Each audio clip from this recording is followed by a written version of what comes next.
What are the Jaguars' options if they move around a little bit in the draft, and who are they targeting? I'll take my best stab at guessing here on Locked On Jaguars.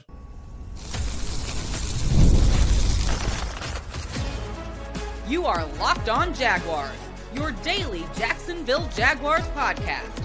Part of the Locked On Podcast Network, your team every day.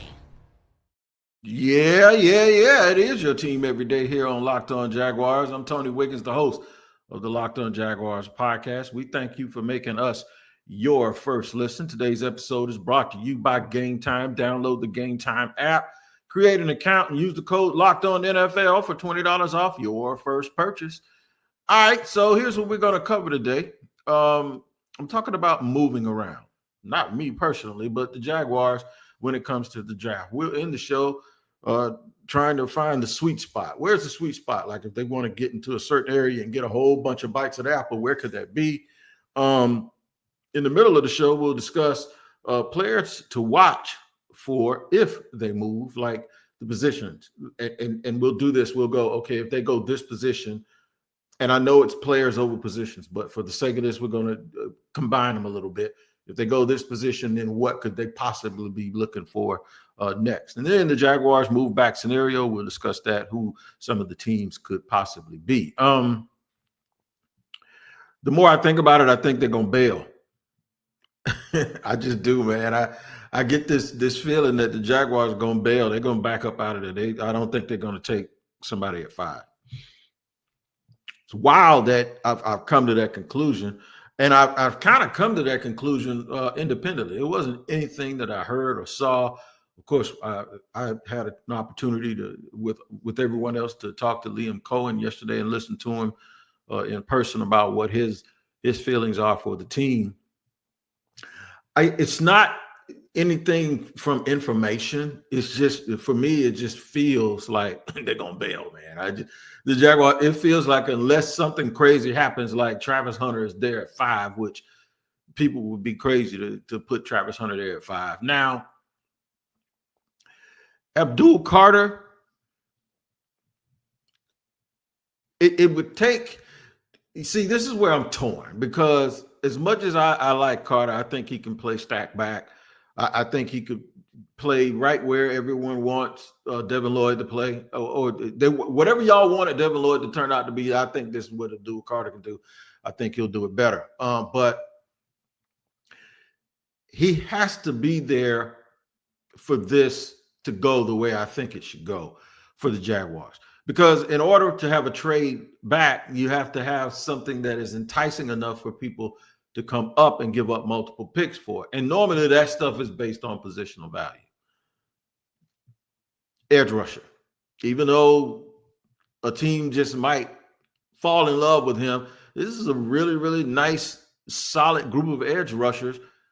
And I don't know if there's a big enough difference between Abdul Carter and Mike Green or James Pierce or whoever else these teams are looking at as an edge rusher. Is there a big enough gap for somebody to give up 2 draft picks, like your first now and your second now, to move up, to come up to 5? Who would it be? I think Ashton Jeanty moves the needle some, but then again, you have to think about the positional value there too for other teams. And I don't want the Jaguars to just move just for moving purposes. I don't want them to move just to be moving, like to say, well, we got more value. I think they have to have their eye on someone, and they feel like they could get that person at a later point if they were to move. This is me. I might talk like it's a done deal. So it's just me basically saying if they're going to move, I still think they have to have an idea of who it is they're trying to end up with. And if it's worth taking a chance that somebody else doesn't snatch them up right in front of you. So they don't have to go real far back. I think the furthest back I've seen them, somebody talking about them going, is like 17 or something like that. Maybe Arizona wants to come up. I think Arizona's sitting at 16. It's somebody. The thing is, somebody has to be there that makes people want to come up. And then if that person is there, you have to say, well, why don't you just take them, right? If it's Mason Graham, is Mason Graham good enough for somebody to come up? And I think it has to be Abdul Carter. If it's Travis Hunter, they better be drafting him. And I don't think Travis Hunter is going to get to 5. The key to this thing might be the Patriots. The key to this thing is trying to read the Patriots. Like, okay, are they going to go for the best defensive player on the board? At that point, it will probably be Abdul Carter. Are they going to go running back because it's Mike Vrabel, and Mike Vrabel loves a running back that you can give the ball to a lot? Are they going to do what needs to be done and go with the defensive tackle position? I mean, when you think about it, man, this is a hard thing to imagine. So let's just say, for the sake of this discussion, and this is about as organic as it gets. This is usually the way I am when I'm prepping for a show. So y'all bear with me, because I kind of wanted to do this one with y'all. I wanted to do it like I wanted y'all to see me thinking about it, because it's hard. It's not rocket science here. I mean, just think about last year. The Jaguars traded from 17 back to 20 and got an extra third and a fourth that they're happy to have this year, obviously. But considering that the person that they wanted to pick at 17 was Brian Thomas Jr., and they took a chance to go back, man, to me, that's just like, it's almost foolishness. I mean, you have those extra picks this year. Thank you, Trent. But, moving back, man, is risky, especially when I found out that the Dolphins were that close to taking BTJ, because they always take a whole bunch of stuff that doesn't seem like they need. But yeah, you almost missed out on Brian Thomas Jr. and what would they have done then? They probably would have moved and taken Terry and Arnold or somebody. But moving back is not just something you do for sport. You have to understand exactly what it is you're getting into. Could it be a player, or could it just be positioning themselves for a extra bite of the apple because they want to get a sweet spot? Let's do that. We're going to talk about that in just a second here in segment number 2 of Locked On Jaguars. Today's show is sponsored and brought to you by Game Time. There's nothing like the energy of a live game, whether it's catching a last-minute Major League Baseball showdown or soaking in the excitement of an NBA matchup this time of year, especially. But finding great seats at a great price, that used to be a challenge until I found Game Time. Game Time makes scoring last-minute tickets easier than ever. Prices actually drop as the event gets closer, and with their all-in pricing, you can see the total cost up front. No surprises at checkout. Last-minute deals is the deal, man. That is where you can save up to 60% off buying last minute for sports, comedy, concerts, theater, anything you think about. Take the guesswork out of buying tickets with Game Time. Download the Game Time app, create an account, and use the code LOCKEDONNFL for $20 off your first purchase. Terms apply. Again, that's LOCKEDON NFL for $20 off. Download Game Time today. Last minute tickets, lowest price guaranteed.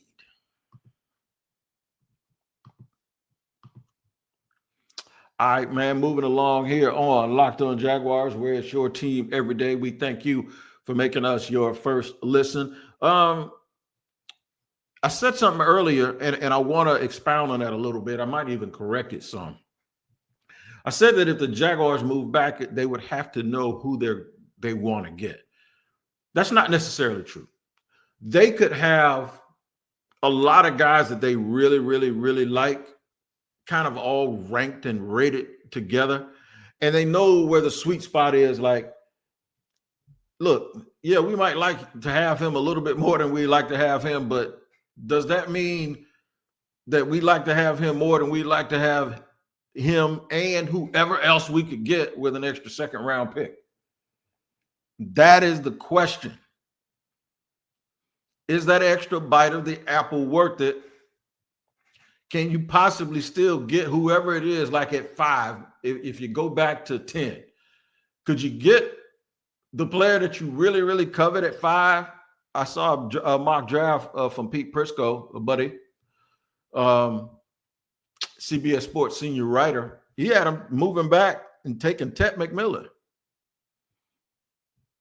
Yeah, he had the Jaguars trading back and allowing Chicago to come up and get Ginty, I believe, and then the Jaguars took Ted McMillan to go along with Brian Thomas Jr. I wouldn't hate it. I wouldn't hate it. I was on the Ted train early, defending him and all of that stuff, because of people who didn't like all of the tape that they were seeing from Ted. And I don't dislike him as a player. I don't like the fact that he said he didn't watch film. I mean, even if it's true, like why would you do that, man? You know what I mean? Like why the hell would you?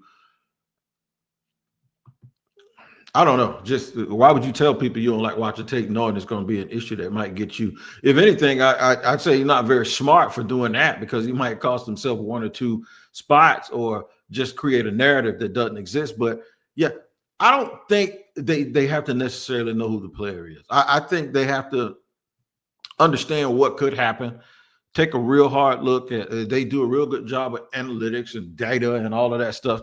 They'll know exactly who they'll be able to get at number 10, number 13. I think they'll have a real good idea. But more importantly, does that signal that they really, really, really want to get somebody else in the second round? Like it might not even be about the first round pick. It might be moving back, might mean like, no, man, we can get that dude and this dude. We move back and we can still get that. The only thing I would be against them doing is taking a tight end. I told you, I think I said that 2 days ago. Anything except a tight end early. But if they move back and take another offensive lineman who can play guard or tackle, if they come back a little bit and create more competition at those edge spots on the offensive line and can still double back in the second round and get a really, really good defensive tackle that can help them with the run, and maybe even go ahead and touch up wide receiver while in that second round, and then come back and still have 2 picks in the third round to be able to do some damage. They really did mention yesterday that, no, man, we need guys to play. We want guys to come in. We want people to start. We want people to contribute. That's basically what Liam said yesterday. He said, but, you also have an eye out for the future, meaning teams aren't picking guys they think can come in and help them right away and then thinking, okay, but those guys won't be able to help us for a long time. It's not like you have to take the approach where we ain't here for, we're here for a good time, not a long time. No, just because a guy can help you early, it doesn't mean that he doesn't have any late bloomer in him, right? He can't get better. That's not where my thinking is when I ask that question or when I ponder it. The question really is about where you need guys to line up. I don't care if it's all even from player to player, but the question for me is like, okay, what do you prioritize, and is it based on playing this year, or is it or do you adjust that because you're thinking about what guy's going to be free contractually next year? So if you're the Jaguars and you're looking at this with the data of like the strength of this draft, like where's the real strength of this draft, the depth of this draft, and does it line up with the things that we feel like we need, the bump and the juice that we need, and where are those intangibly rich guys that have traits and characteristics that will strengthen our team and add to our recipe. I like the wide receiver class a lot more than I think some analysts do. I'm always a big fan of the interior offensive line, because I think that's just something that you always need to invest in. The tackles, you gotta kind of get them where you can get them, especially early. But those interior guys, I think a lot of times in these drafts, really good players that can really help your football team are still there in round 3 and round 4, and sometimes even round 5. You just have to identify and know the type of players that you want, the type of guys that you have, who those guys are, and do they actually fit your culture? And that's why also I'm really into the way James Gladstone speaks about adding talent. they're not just stiff chess pieces. They are actual human beings with DNA and spirit and energy. And they want to bring that kind of stuff into their building too, all of those intangible things that they talk about. So I'm agreeing with everybody else that there's a lot of depth on the interior of the defensive line. I think there's some good edge rushers. There's some guys that can be good situational pass rushers that may not play on first and second down, but can come in on third down and can help you out. If you don't think that there's value in that, Karlaftis at Kansas City is the perfect player. Like, you pick him at the end of the first round and you make him a pass rush specialist, and he's going to make a lot of money. The dude just never starts, right?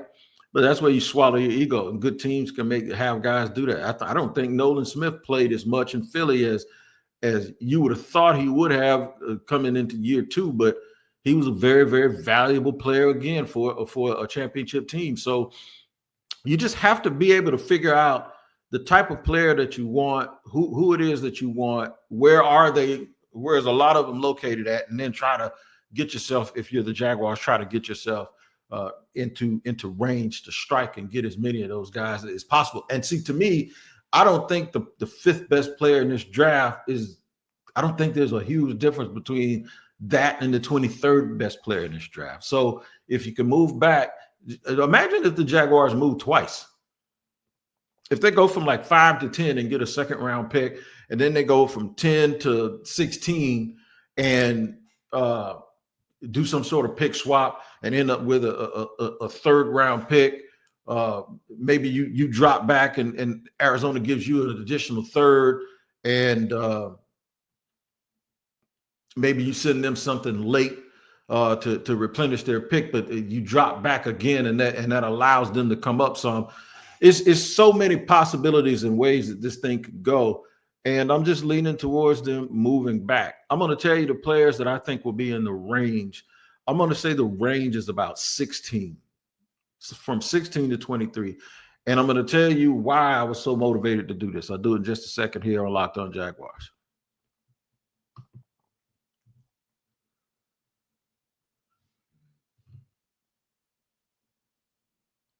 All right, man, talking about the Jags moving around and the possibility of them moving around in this draft. Now y'all about to see eventually the truth will come out. I'll tell y'all why I did this. And I've been going through all of this for the last 17 minutes, and it's pointing right towards Kenneth Grant. And I think each and every one of y'all that have heard me talk over the last week or two, y'all know how I feel about me some Kenneth Grant. I don't think you can take Kenneth Grant at 5. But I have been doing everything in my mind to convince myself to try to move back and double that move back and come back here and try to get Kenneth Grant. So I'm parked at number 16 right now in my mind mentally. That's who I wanted to take, and that's why I did this whole exercise. I'm trying to convince myself and trying to basically tell myself how they could do it. And y'all just saw me do it all, off the hip, straight up, damn near live, and y'all saw the revolution take place, and it was televised. Because, man, listen, that dude is a handful. I think he's a great player. I think he's going to be a great NFL player. And for me, that's just where it's at. I think he fills all of the boxes. He checks all of the boxes, and the boxes that I'm talking about is this. He gives them immediate help at a position that they need immediate help. He's an upgrade. He's an actual upgrade over the player who he'd be replacing and taking, and whoever's spot he's taking, and that's Devon Hamilton. I think he has all of the intangibles to help. I think he also can play all 3 downs. He's that type of player. So you get the thing that you need the most, and you get a really, really good player who's an every down player, in my opinion, and who's also the type of athlete that's going to play for a long time. And that's where I'm at with it. So now you guys know that the full on truth, the reason why I went through this whole exercise was because I want them to take Kenneth Grant. I want the Jaguars to take Kenneth Grant from Michigan. That if you told me, if you gave me an opportunity to get somebody that would be the guy I would be looking for.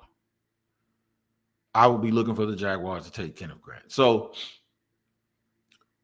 while you can't just do this, you can't just make this practice all about moving into a position to draft one guy. And the reason why is because you try to do that and somebody takes that guy. Now you've done all of this. You've done all of this for just one player. So that's why I had to kind of backtrack and say, you do it, you know who you think you want, but if somebody takes him, you're still in that area, you're still in a real safe place where you go, okay, but we still got other bites at the apple. We can use the extra pick in the second round, and we can go, later we can go Jamari Caldwell, we can go Josh Farmer, even though he's not really a nose tackle, but you get my point. We can double up on guys that we know that are good enough to play certain positions if we don't get the guy we want. But we're going to move back because the dude we hope is there. You always have a hope. And that one dude that I hope is there if they do decide to move back would be Kenneth Grant. I think the sweet spot to get him is anywhere between 13 and 20. I don't think he's going to go beyond that, especially not only because of him, but because of the teams that are picking. You got to watch out for the Chargers, even though they pick a little bit later than that. That's Harbaugh's former player. He knows how good he is, and maybe he'll try to move up and shake something and move up and get him too. But I think he's a very, very, very, very good player. And if I had my wish list for who the Jaguars should take, Kenneth Grant probably is number one on my list. He is probably number one on my list for the Jacksonville Jaguars. So I'm doing everything I can to get back into that sweet spot. Another sweet spot, I believe, is right inside of that top 50. Like the Jaguars pick 36. Like if they could get another pick just right on top of that top 50, that's where I think these corners, where Amos and Harrison, the kid out of Ole Miss and the kid out of Kentucky, that's where I think you can start looking at guys like that, or either the safety, the DB out of Notre Dame that missed a little bit of time that everybody says is so good at what he does. For me, that's where you can find another starter, a guy that's going to be able to come in here and compete right away. To me, that's where it's at. And Malachi Starks are going to be long gone. It's Kevin Winston. That's the dude, the one from Penn State. And Xavier Watts is the other kid that I'm talking about from Notre Dame, where they can get more activity on their defensive backfield and push, even though they did make 2 additions. You get more of a long-term addition when you get a young player, especially a young talented player. I think the sweet spot to do that is right inside of that top 50. So that is something else that could be aided by that move down. If the Jaguars are looking for 3-4 guys, I think Liam mentioned yesterday, they had 4 guys in Tampa that played a lot for him last year. You know about Graham, the center, and Bucky Irvin. And then the wide receiver from Washington, so they had 3 that made a whole bunch of noise last year for them. So it's possible if the Jaguars are going to get players, you have to think about where the room is for them to get guys that are going to make those kind of instant contributions. Like, where's the room? I think offensive line. And by the way, I heard somebody say the offensive line hasn't improved, even with 4 new additions. I think if you think the Jaguars' offensive line is the same or anywhere near where it was at the end of the season, you might need your head examined and get to know ball a little bit more. Their line has improved. Now, has it improved to championship level? I don't think so. But this is why I think that's another position that they could get another player. That's a position where they could get another player. That could be one. Wide receiver room. It doesn't sound like they're done at all with the wide receiver room when it comes to adding competition. I think another running back, in my opinion. Third edge, nose tackle.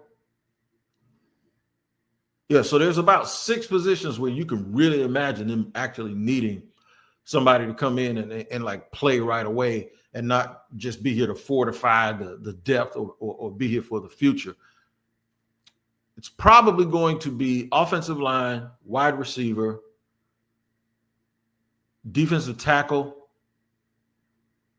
and edge. And right behind the edge, I'm gonna say corner. That's where I believe corner or safety rather. That's where a defensive back. That's where I believe that if they're gonna get instant help in this draft, the instant help will come from those key positions. If you are looking for the Jaguars to possibly move back and then move up, I think there'll be a lot of movement. I believe that 2 moves back in the first round and then a move up maybe in the second to the back end of the first again, or a move up from the third, maybe get 3 second round picks. That's what I really would like to see them do. I really would want them. They got 10 choices. If they end up with 10 or 11, but those choices are by coming back early and then moving back up late, you give away some of that late stuff, but you get yourself in that top 100. If they can get 4 picks in that top 100, how many they got now? They got 3. No, 4 or 5 in that top 100. I think it would do the Jaguars something real good. Who do you think they'll get? Go look at the Locked On NFL Draft podcast with Damian Parsons and Coach Keith Sanchez, and you'll hear about all of these prospects, all of the prospects, not just the guys that are going first on the first day on day 1, but all of the prospects. You hear about it on Locked On NFL Draft. Make sure you tap in and make it your second listen. I'll see y'all later, man. Thanks for hanging in there. Remember, the word of the day is move. We'll see you next time here on Locked On Jaguars.